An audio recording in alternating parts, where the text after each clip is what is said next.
Hello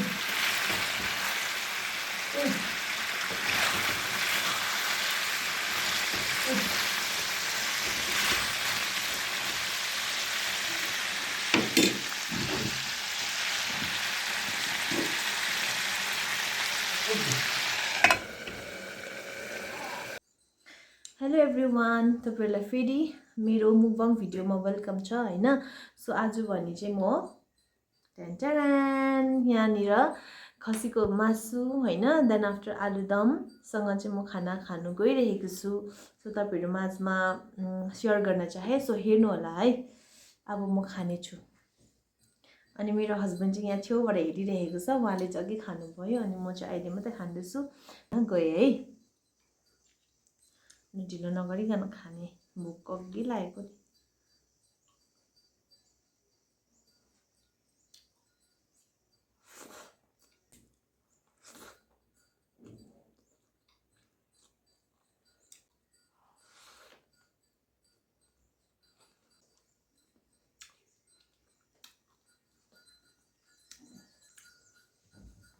खसीको मासु चाहिँ खासैमा खान्थिनँ कि आज हो मैले खाएको। पहिला सानोमा खाएको, तर मलाई त्यो स्मेल आउँछ नि खसीको मासुबाट, त्यो मन पर्थेन हैन।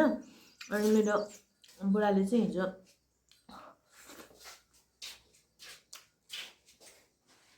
ल्याइदिनु भयो। अनि म सुँगुर पनि खाँदिनँ, गोरु मासु पनि खाँदिनँ नानीले गर्दा, अनि केही खाँदैन खसी खानु भन्यो।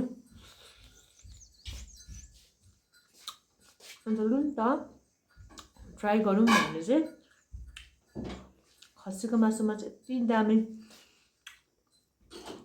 मसलाहरू सबै लगाएर, लसुन अदुवा जिरा हैन, अनि ल्वाङ हल्का मरिच लगाएर चाहिँ एकछिन न पकाएको त क्या मिठो भएछ, पल्के म त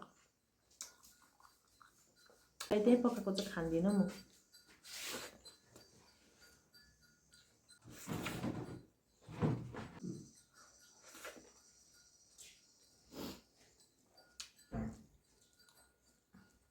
आलुदम फेरि क्या मिठो बनाएको छु मेरो बुढाले।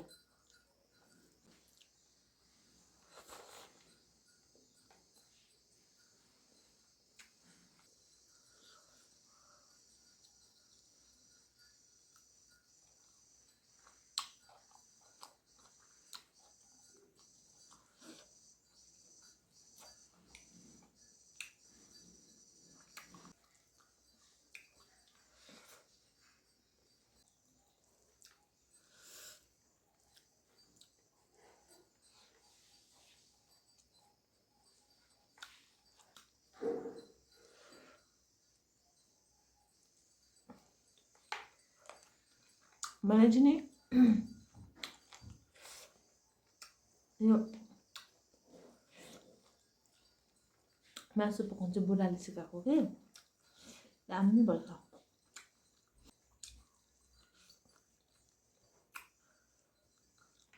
म चाहिँ मासुहरू खाँदैन र पनि तर पकाउने आइडिया चाहिँ सबै थाहा छ। मेरो लागि चाहिँ सबै पकाइ पनि दिन्छ।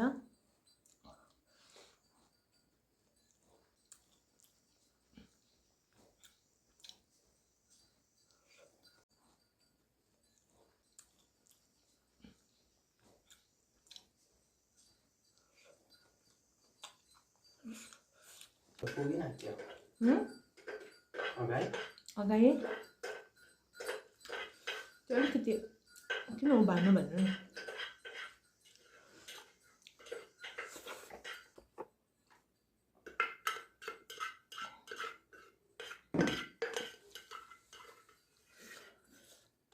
Thank you. रोटी खानुपर्छ ल। रनिङ राइस सब्जी हो, यति मिठो भयो खाइदिएको मजाले।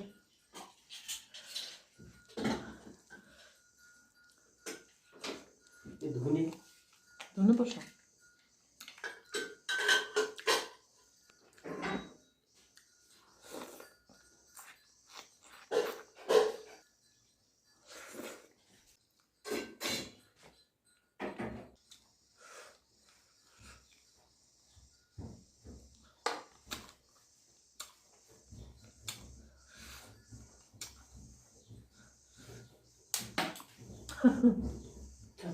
हड्डी उचिटी गयो हड्डी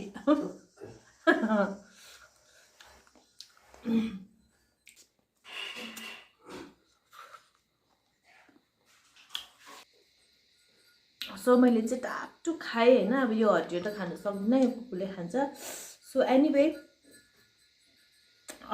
अब हाम्रो भिडियो चाहिँ नि बुढाबुढीको आउँछ त्यो पनि मुकबाङ भिडियो तर केमा आउँछ भने थाहा भएन गर्नुपर्छ ल तपाईँले म खाएको ल भनेको okay thank you for watching bye by